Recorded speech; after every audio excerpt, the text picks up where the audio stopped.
Sa papatuloy na tensyon sa Middle East na nakaapekto sa Pilipinas, lumulutang ang tanong, nasaan at paano ginamit ang bilyong-bilyong intelligence at confidential funds ni Pangulong Ferdinand Marcos Jr. na sana'y nakatulong upang mapagaan ang krisis at epekto nito sa bansa? Si Angel Pastor, magpapalita.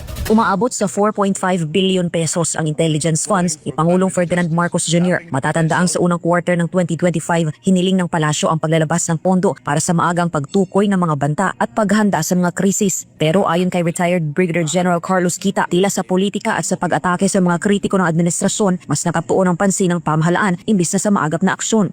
Yung intelligence pa nga ni BBM is 4.5 billion, no? Dapat yan ang tinututukan niya na alamin kung ano ang dapat na ano nangyayari at mangyayari at ano ang dapat na responses dito. Ang problema, ang nangyayari is ang tinututukan nila is yung politika, yung like for example, itong impeachment and i-demolish yung mga ibang political opponent nila. So yun ang problema. Dahil sa laki ng halaga, giit ni Kita, dapat itong masusing i-audit at ipaliwanag sa publiko. Question nga doon, ginamit ba talaga sa intelligence operations yun, yung pondo na yun? Kasi sir, Yun ang question mark. Yun ang dapat na ina-account. Yun ang dapat ino-audit dahil sa laki ng halaga na yun. Sinigundahan ito ni retired Police Colonel Jonathan Galang. Anya sa intelligence work, may mga indicators o senyales na nasuri na noon pa lang para sa mabilis na pag-aksyon.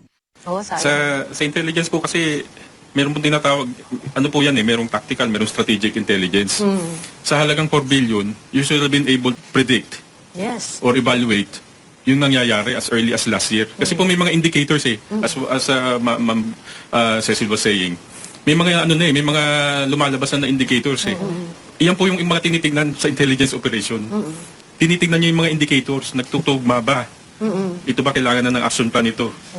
Pero scenario planning na correct, dapat. ma'am. Pero 4 billion, tingnan nakahang tayo ngayon. Pagtataka naman ng ekonomistang si Cora Guidote, bakit tila hindi handa ang bansa, ngayong kaalyado naman ng Estados Unidos na may direktang access sa international intelligence. Nakakapagtaka pa dito kasi alay tayo ng US.